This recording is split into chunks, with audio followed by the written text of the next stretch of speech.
Hello, my name is Colin Funkhauser. I'm a watershed and streams biologist with the Department of Conservation. I'm going to be talking to you about the history of our streams in Missouri.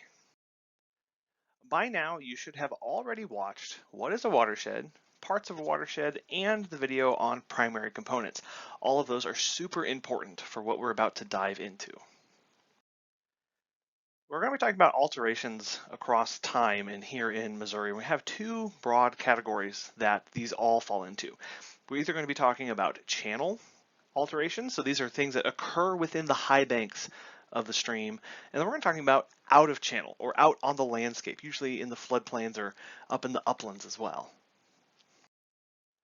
Just as a reminder, we're going to be focusing on our four primary components. So think back to that presentation on these, and especially the connectivity between these. We need to be reminding ourselves that the driving force of these is in fact vegetation. And when one of these is changed, it throws off the entire dynamic equilibrium of the system. And so for each of the alterations I'm going to talk about, and then in subsequent videos too, we're going to point out how these change and the impacts that that has on the system. We've broken this down into three big portions of time for the state of Missouri. We're going to discuss pre-European alterations, so this is pre-1600. We're going to then focus on industrialization and expansion, so this is the 1700s to late 1800s, and then modern, so 1900 to ongoing. Obviously, there are periods of time where many alterations spanned these time zones that we're talking about here, but for our purposes here, these are going to help capture when most of those impacts took place out in the channels and on the landscape.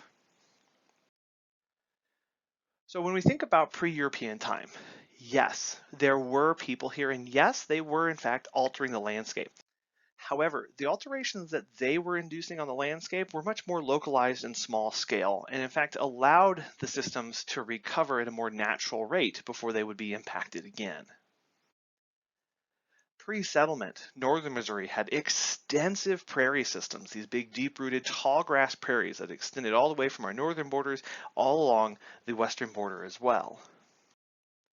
And in the Ozarks, we had extensive coverage of forests across our hills and landscape, mostly consisting of deciduous and evergreen and mixed forests that were pretty contiguous across that area.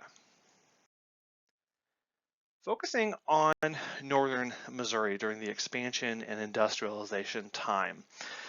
So we're going to focus on these stream systems through this time period.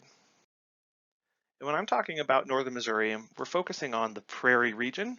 Then we're going to move and talk about the Ozarks and then the lowlands down in the Boot Heel. Northern Missouri is characterized by its large rivers, and because of this, it was able to adapt the latest and greatest in boat technologies. So during this time period, we went from boats like we see on the left to large paddle boats that were steam and coal driven. These boats were used to transport people and goods across the state. The large rivers were now effectively the highways and byways of the time, transporting our larger boats with our goods and our people across the state, meaning we needed them to be more predictable for longer periods of time. And so on the Osage River, Lock and Dam number 1 was constructed, again, to make it more predictable and easier to navigate moving up and downstream through this system. Alterations also took place to the Mississippi and Missouri River, where structures were installed to narrow and deepen the river, again allowing for transportation of large ships. And these are still there. These are pretty large structures. This structure was built kind of at the very end of the time period that we're talking about, but it's kind of the culmination of what we're speaking of. But these are large, right? And this is unfortunately a boater did in fact go through the lock at one of these. They were rescued and they were just fine. But just to show you that these structures are very large and that they're still out there. In addition to these locks and dams, the streams in northern Missouri were dredged. And dredging is the process through which sediment is removed from the bottom of a stream channel and deposited somewhere else. This was done for two reasons. For navigation, because remember we have large boats that are needing to move through these systems, so we have to make these channels deep to allow them to do that and keep them that way. So we're releasing more sediment. We're also deepening the channel in this process. And then we do this also for drainage concerns. It helps move the water away quickly. When we have deep, wide channels, the thought process is more water can fit in there and less goes out on the landscape and more moves away quickly. So we're increasing the amount of water moving through the system. Now, the timeline of these events that we're talking about varies across northern Missouri, but effectively, the floodplains would be used first for agriculture. And to do this, they were deforested and prairies removed so that they could get access to the soils. When this had happened, and then they would move into the uplands as well and do the same process. When the forests are removed, when the uplands are impacted as well, sediment is released through the system and more water runoff hits the rivers and the streams in the nearby area. This increases the likelihood of a flood. So to help to control this, the streams and channels were channelized, making them straight and more efficient water moving machines.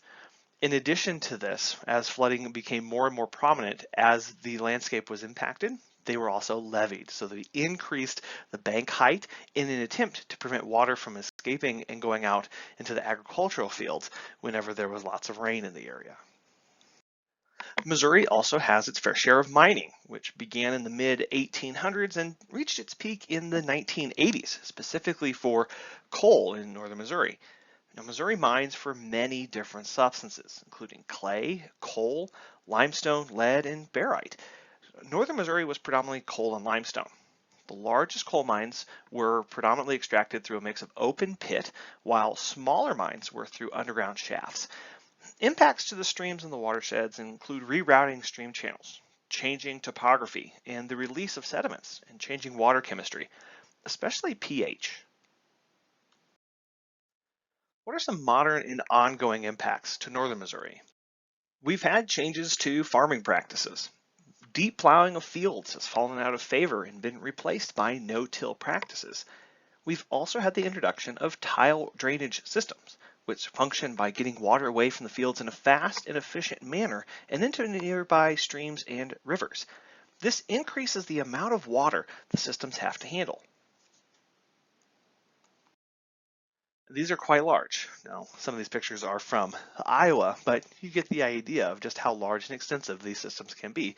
And it gives us an also idea of the amount of water that these things are controlling and putting into the systems instead of allowing them to infiltrate down. We also have increasing coverage of impervious surfaces across northern Missouri. And this aren't just the roads or the sidewalks that a lot of us think about. This also includes things like the roof above our heads. Now what these do is they prevent the water, again, from infiltrating down into the soils and being locked or stored away there in groundwater or allowed to move through the soils over time to replenish the streams. Instead, they hit these impervious surfaces and immediately run off and go down into the streams, thereby decreasing the amount of time it takes from a rainfall to flood events and increasing the amount of water that the streams and these channels are trying to handle. We're going to jump down to the boot heel now because many of the impacts that I just talked about for northern Missouri also hold true for the boot heel. Now, the boot heel is a little different than northern Missouri. Northern Missouri is characterized by its large channels that were great for navigation. The boot heel is characterized by its almost complete lack of channels to begin with, except for a few Ozark streams. These were forested wetlands. And because of that, the nutrients were very, very rich and prone to flooding. And so to control flooding and gain access to more agricultural land, these areas were deforested, levees were constructed, and drainage ditches were built as well to move water away and keep it away from these agricultural areas. Modern and ongoing concerns in the boot heel include the maintenance of these drainage ditches. Now, this aerial photo shows just how large and arrow straight these are, very unnatural for this landscape. There's the ongoing dredging that releases sediment into the system. It deepens the ditches and disturbs the stream biota. There's also the alterations to the vegetation, which is mowed and prevented from reforesting in many areas. Now let's move down to the Ozarks for the expansion and industrialization period. Again, to remind ourselves, when we're talking about the Ozarks, we're talking about this green portion through kind of central lower Missouri. Northern Missouri was characterized by its large rivers, great for the latest and greatest of boat technologies. The Boot Heel was characterized by its almost complete lack of rivers and streams. The Ozarks has their small streams, so we weren't able to adapt the large boat technologies, and we didn't need the extensive modifications that the Boot Heel did to gain access to these areas. Instead, the streams and rivers were used mostly for small boats, for leisure, and travel. In northern Missouri, we talked about the lock and dam systems. Well, the Ozarks saw dams being put in as well, and these are where the mill comes in. This is an example of a mill. This is Alley Mill. Mills would come into an area, they'd place a dam on a nearby stream or river, back up the water, and that water would be used to power the mill for whatever purpose they were needing. Later, these were retrofitted to help generate electricity for these small communities. These were the lifeblood of the Ozarks, all powered by a small dam on a small stream or river in the area. One of the things I mentioned about earlier for one of the characteristics of the Ozarks pre-European colonization was the extensive network of deciduous and evergreen forests in the area. Around this same time that we're talking about during the industrialization and expansion, at a national level, we had the railroads coming online and being placed everywhere. And in order to drive that growth, they needed a lot of wood for their railroad ties. So the forests of the Ozarks were harvested not once, sometimes twice in order to get access to the lumber and the timber needed. The hillsides would be clear cut of the wood, pushed down into ravines, down into the streams, loosely lashed together, and then rafted and boated down to the mill to be processed and turned into the things that they needed.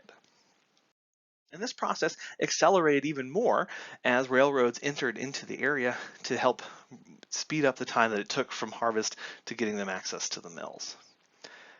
And during the same time, while we were clear cutting the vegetation off the hillsides, this is doing two big things. This is decreasing the infiltration of water down into the soils, so we have more water runoff, increasing the amount of water that our streams are having to handle.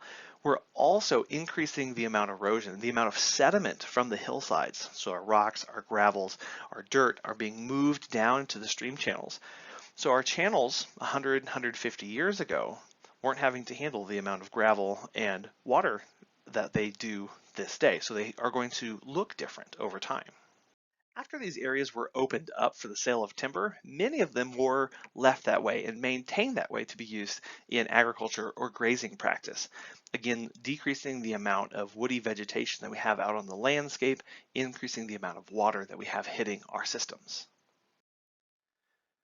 I've talked about channelization a couple of times, both in northern Missouri and down in the Boot Heel. In the Ozarks, channelization did and can occur. However, they look a little different here. So in this photo, we see an example of a bend in a river, and we see a nice big large gravel bar.